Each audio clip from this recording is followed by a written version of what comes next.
here today. Just be with us. Set the stage for our hearts to be changed. We thank you, Jesus. It's in your name that we pray. Amen. You may be seated. Well, welcome everybody. It's fantastic that you're here and you are Jacob's Well today. And we are doing something a little different through this whole worship series.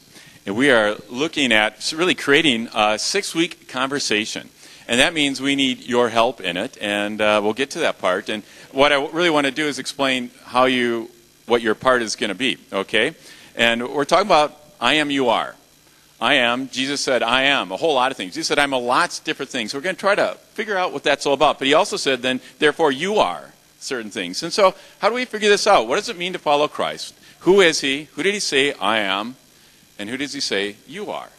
So we're going to do it. And your part is, I'm going to do some introductory remarks, and then we have a guest I'll introduce in a little bit, and he's going to be talking with us. And I think it's going to make you... There's some questions you're going to have, okay? There's no such thing as a dumb question. There's no such thing as a bad question. They're just questions. And so this is how you can ask your questions, okay? You can, there are pieces of paper on your chair. You can just write your question on there, and there'll be some people in the aisles who can hand them to you. They'll go back to the back, and they'll pop up on the screen a little bit later when we get to the question response time. You can also, if you're really hip, you can text message, okay? So there's going to be a phone number on the screen, and if you want to write it down right now, it's 612-437-1321. It'll be on the screen later, but it's 612-437-1321. So if you are really cool, if you don't know how to use, if you've got a phone that text messages and you don't know how, this is a good time to learn. While I'm talking, you can practice, all right? Because I'm not saying anything all that important.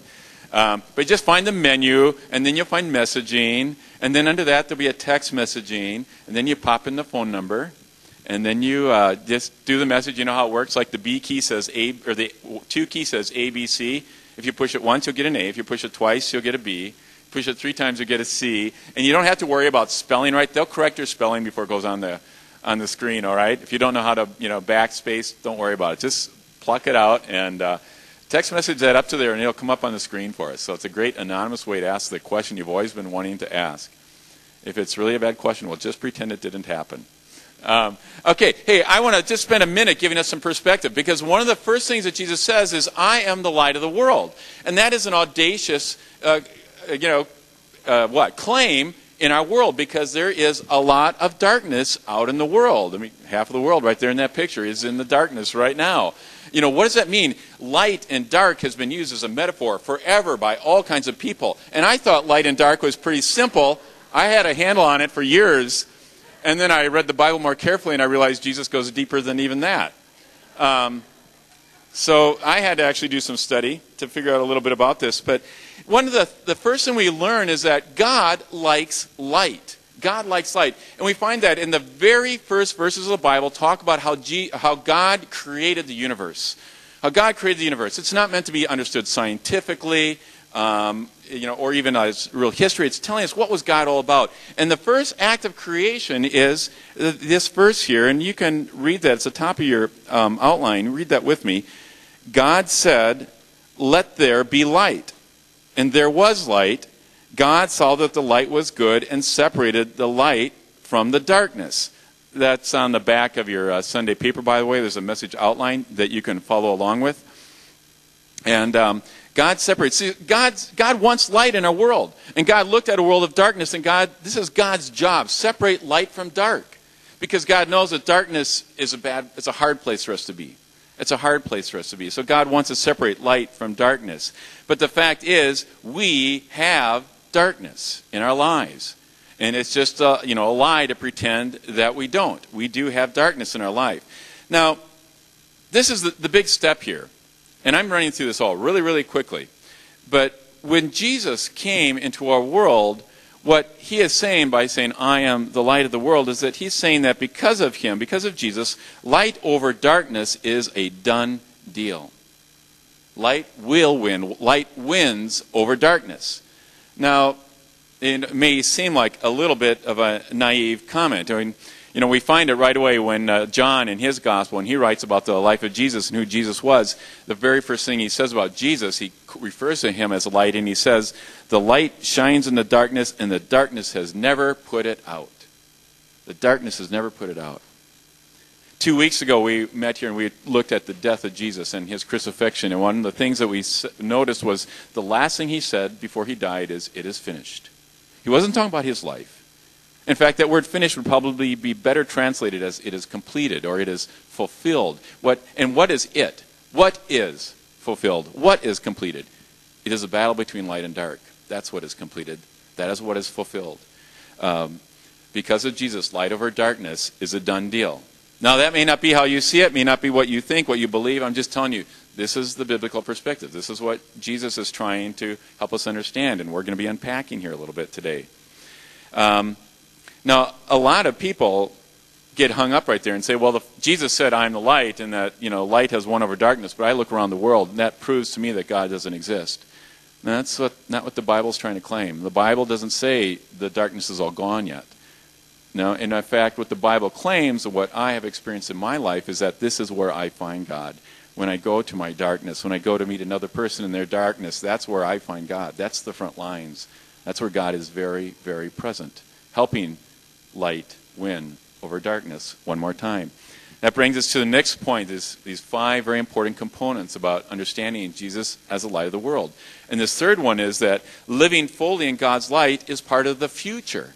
It's part of the future. This is something that we live in now, we believe now, but it isn't a reality right now, is it? I mean, there's darkness all around us. People's lives, your lives, my life has lots of elements of darkness. This is something in the future.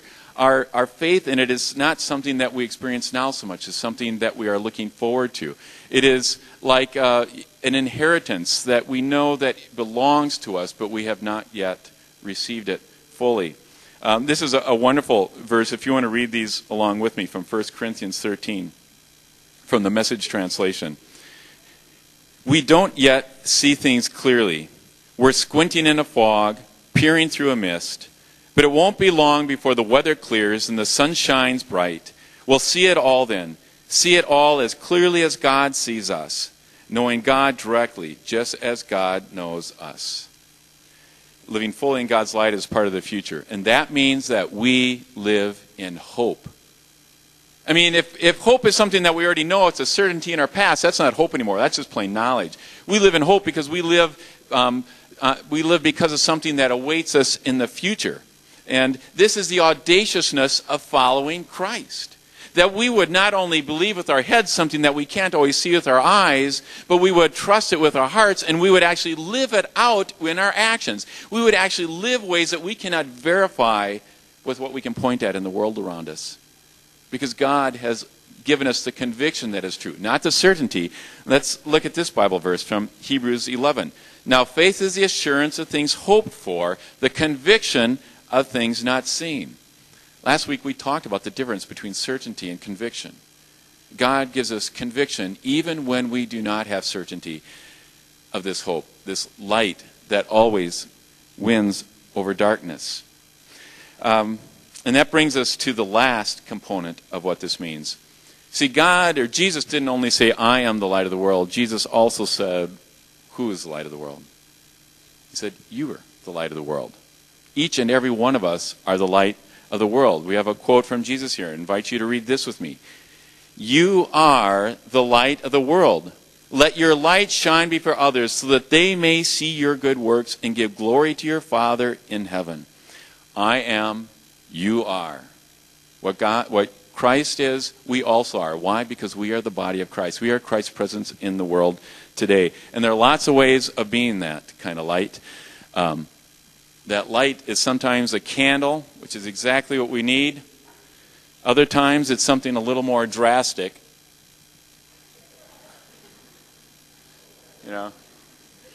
And God needs us to be these kinds of light. And what I want to do is introduce to you a man who's very much like this.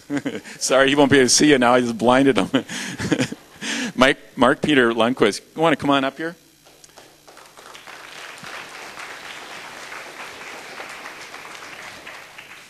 Mark Peter Lundquist is a man who's been working with Urban Ventures an organization that decided in 1993 to shine the light of God's love into a very, well, one of the dark places in our city, the Phillips Central neighborhood around Lake Street. And they went there, and if I were them, I would have given up a long time ago. And they have stuck it out, and some amazing stuff has happened. Mark Peter is one of these things. And I've known him for some time, but I've gotten to know him more just recently. And when I've talked to him, I have learned so much. I have learned that the darkness is a lot darker than I thought it was. I mean, this is the sort of stuff I would rather not know about sometimes. But I've also found that the light can have a lot more effect than I ever thought it could.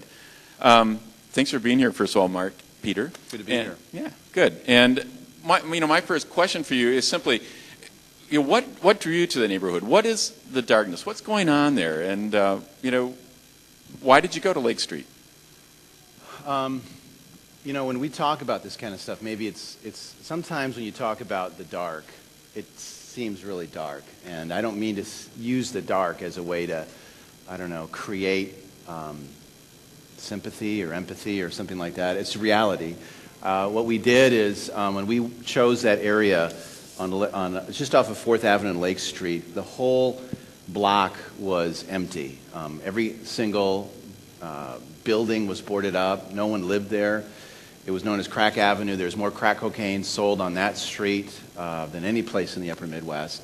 So we purposely chose to go there, and for a lot of other good reasons too, maybe bad reasons, I guess you'd really say. The poverty rate, about $12,000 is the annual income, per capita income for the central neighborhood, $11,500 for the Phillips neighborhood. The graduation rate, there's about 72,000 12th graders last year in Minneapolis Public Schools, and of that 36,000 did not graduate from high school. So we know that there was a lot of, I guess we'd call it academic poverty. There was a lot of violence, still is.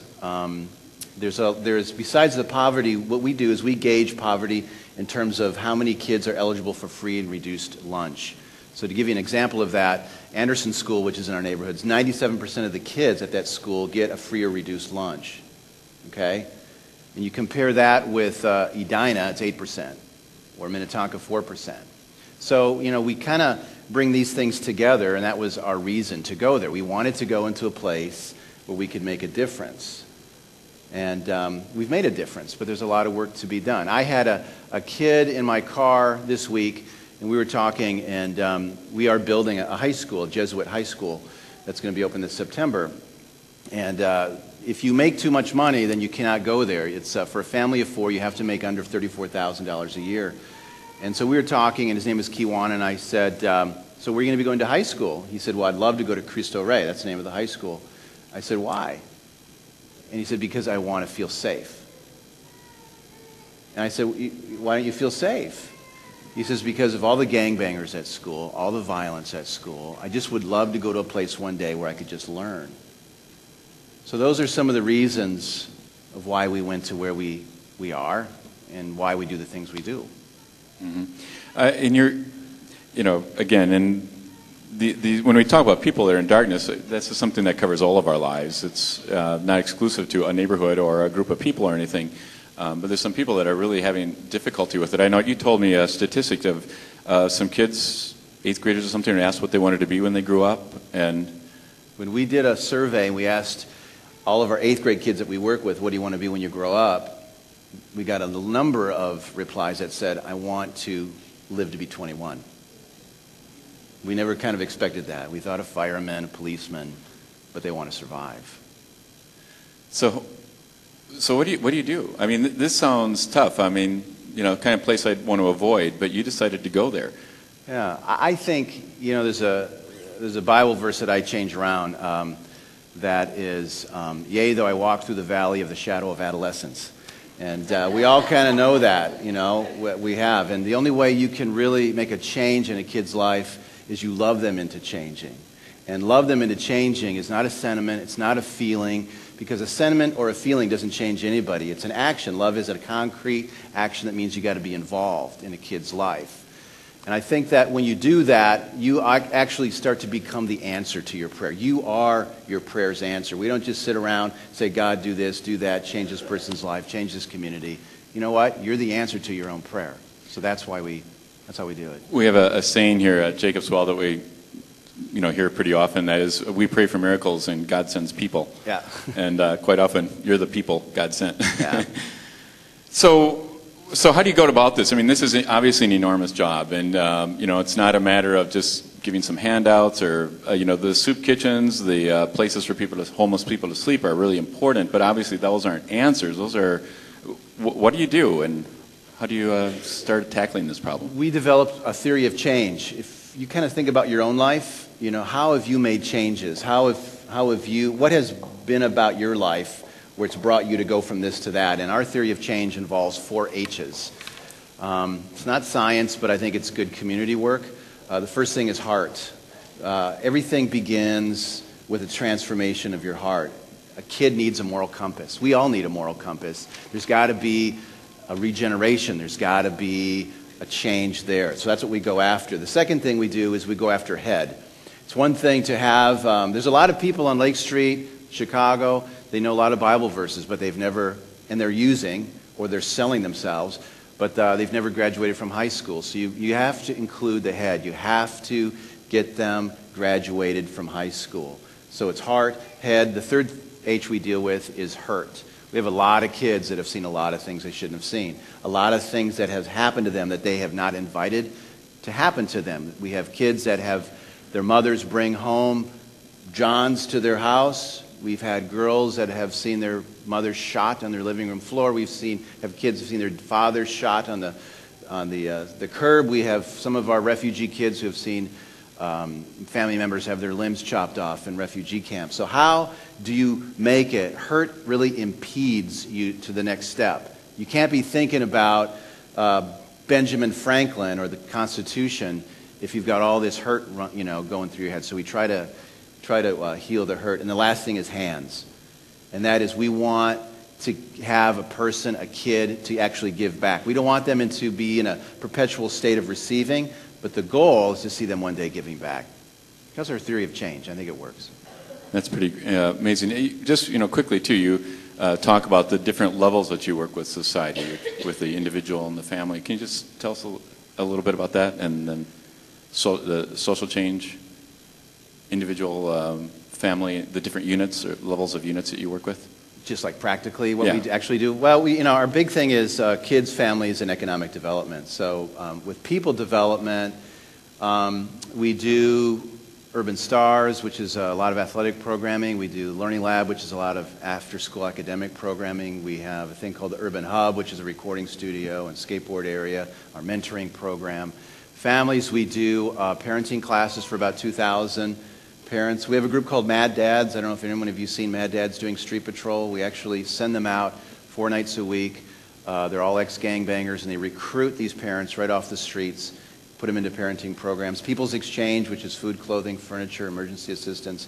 Go Latino, which is working all with our Hispanic population. And then we've started about 10 new businesses in the last 10 years. So that's kind of a rough, about 10,000 people we work with.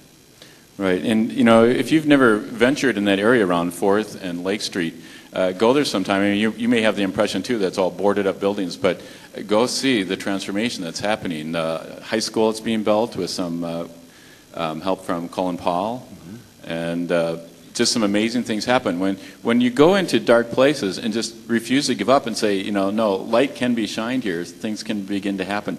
Any particular stories that you have from that, or that you wanted to share? Or? I think that a great story, there's a lot of stories, and I guess this might not be a really emotional story, but it is emotional for us when you work with this day to day. Ophelia came to us. Well, I ran into Ophelia I'll start at the beginning and go back. About 3 weeks ago, she popped into my office. I hadn't seen Ophelia for a long time. She's a sophomore at the U now, but before Ophelia came to us, she was in Sierra Leone. She was 9 years old, and they dressed her up every single day as an old lady so she wouldn't be abducted and become a child soldier. So she lived that way, lost her parents, She came to us, did not know how to speak English, did not know anything. We worked with her for years. And now she's a sophomore at the U. And she popped in, she just to share what's going on and stuff like that. And it's an amazing kind of thing when you just kind of stop for a second and just realize what has happened in her life. She should be dead right now. So that's an example of what goes on kind of on a daily basis. Yeah, that's amazing. Questions, we're going to, if you have questions, and please do send them back there. Because, obviously there's lots of questions about what Mark Peter does with his organization and maybe how you could be involved. But more importantly, we're not trying to get you all signed up for Urban Ventures here. He thinks we are, and I let him think that, inviting him. But what I want you to just see an example of how they systematically, by looking at kids, looking at their families, looking at economic structures, by looking at heads, hearts, hands, and I know I missed one. Hurt. Realizing where they could touch people's lives. As a large organization, they're able to do all these things very strategically, one by one, add to them. Now, you're one person, or two people, or a family, or maybe with your friends, or maybe it's as a small group, a group at Jacob's Well, but to start thinking, well, how can I do this? Where would I begin to do that? So go ahead. If you please get those questions back there, and break the ice. We got to feel free to do that. But where does this start fitting our individual lives? I'm not as crazy as you. I'm not. I haven't taken on that job, and how can I start making a difference in people's lives? Well, I think, like I said, I think you're your own answer to your prayer. It begins, I think, sometimes, it's easier to write a check that goes overseas than it is to walk across the street. Isn't that true when you think about it? And that's not a guilt thing. It's not a shame thing. It's just a reality thing. And so it really begins around you. It doesn't necessarily begin at Phillips neighborhood or Central neighborhood. It begins on your block. It just begins becoming aware. It means, are you willing to be involved? And I think that when you look at it, we have 3 R's that we talk about. And the first R that we deal with is relocation. And that means, Jesus didn't just kind of like stay up in heaven and kind of like, fix people. He came and got dirty, and he was willing to be involved in your life, in my life. Okay? So are you willing to relocate? Meaning, are you willing to be present for somebody? So that's one thing. I'm going to just jump in real fast, because when I first heard this relocation, I thought, oh, that's a good idea. You got some people in a tough area. Let's relocate them. And then he kept talking. Oh, you're talking about me relocating. And ouch. Yeah, so there you go. Think about that one. That's all based on the incarnation, that he became like us. Are you willing to become something for somebody else to make a difference? And then redistribution. Redistribution. I don't know, it's behind me. Does it mean giving money to the poor?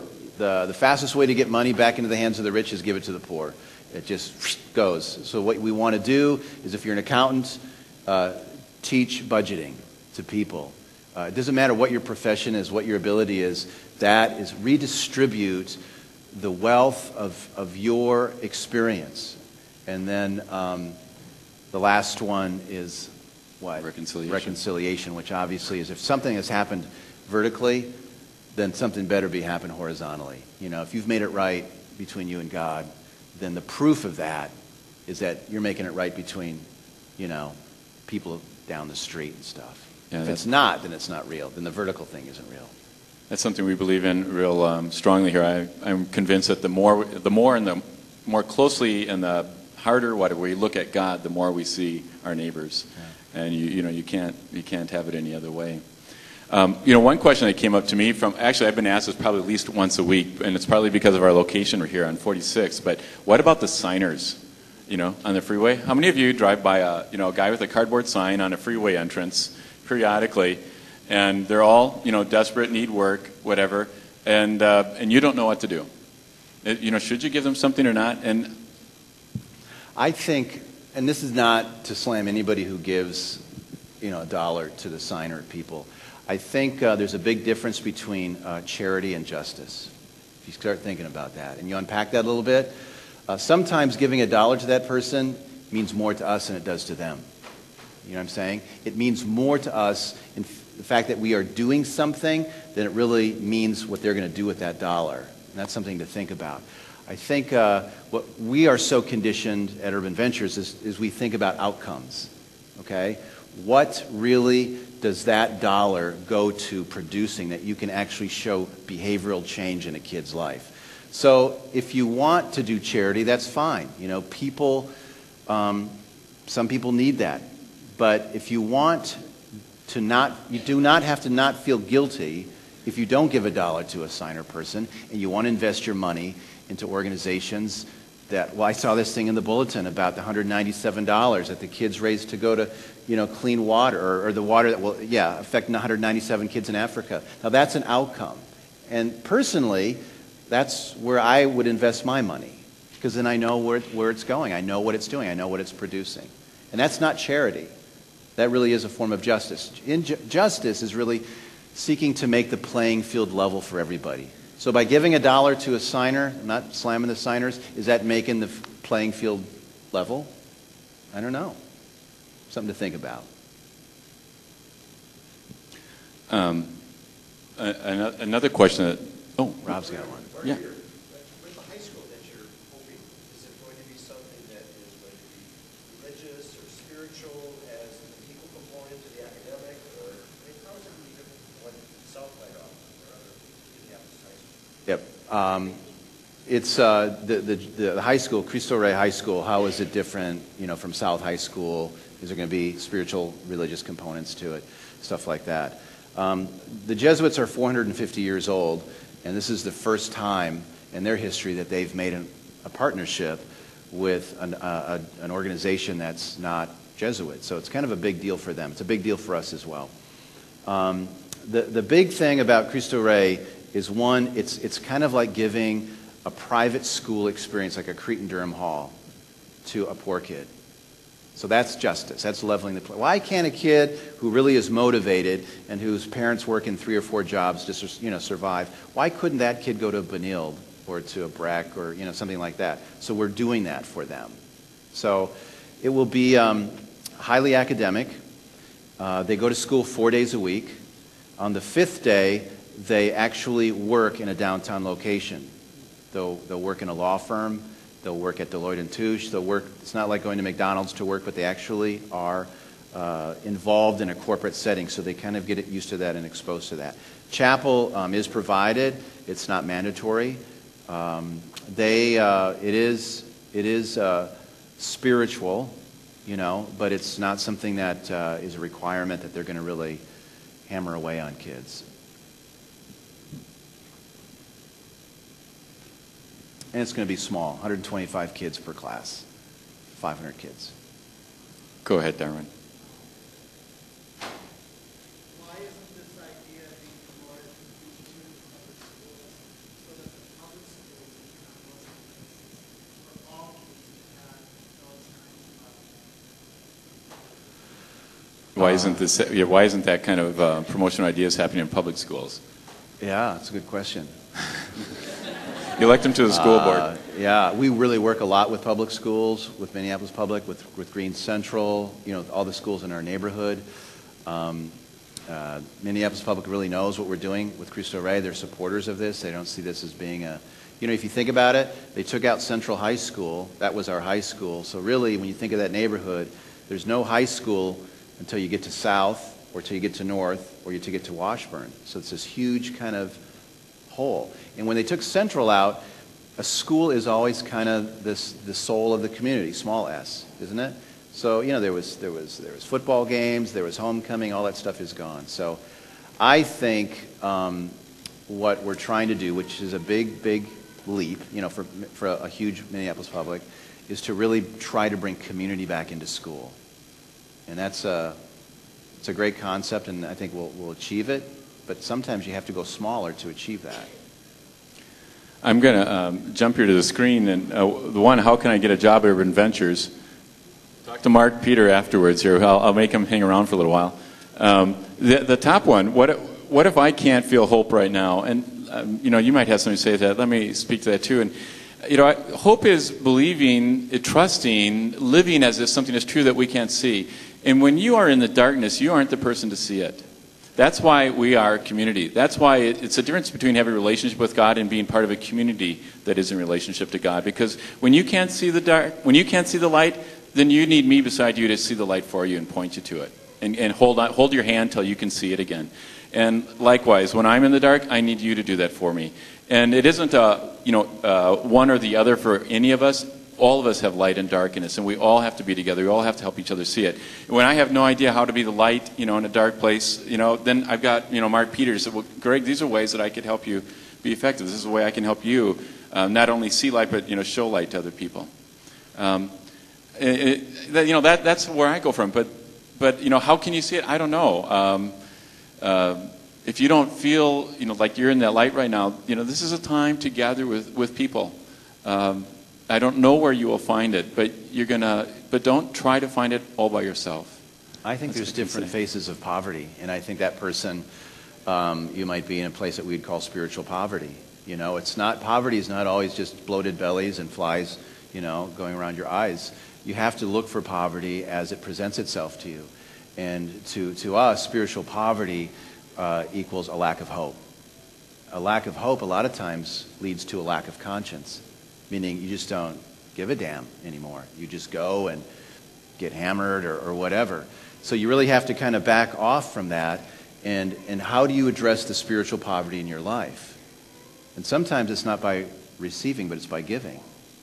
Sometimes it's about being involved in someone's life. It's about giving back. So, what I'm saying? It's not always going to a Bible study or having people pray for you or stuff like that. Sometimes it's just saying, Lord, I'll be available. I'm a mess. I'm crippled. I'm empty. I don't know how in the heck you're going to use a person like me, but I'm willing. And sometimes you begin to get filled up. I want to think there's a lot more questions, and I know we're probably just beginning to tap it, and this is our first time to try to do this, so we're sort of working it all out, and we'll be a little bit better at it next week. But I'm sure Mark Peter will be around afterwards to talk to some of you, and you can certainly contact him at Urban Ventures. The phone number is on their website, urbanventures.org. But I do have a couple of presents for you. First of all, these very highly esteemed Jacob's Well T-shirts. These are hard to come by. It is...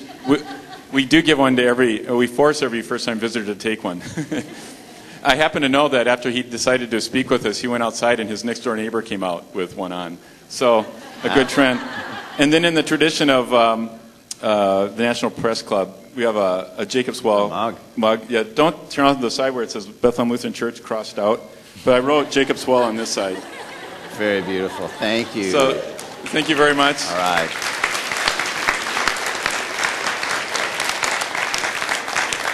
Let's just pray for a second.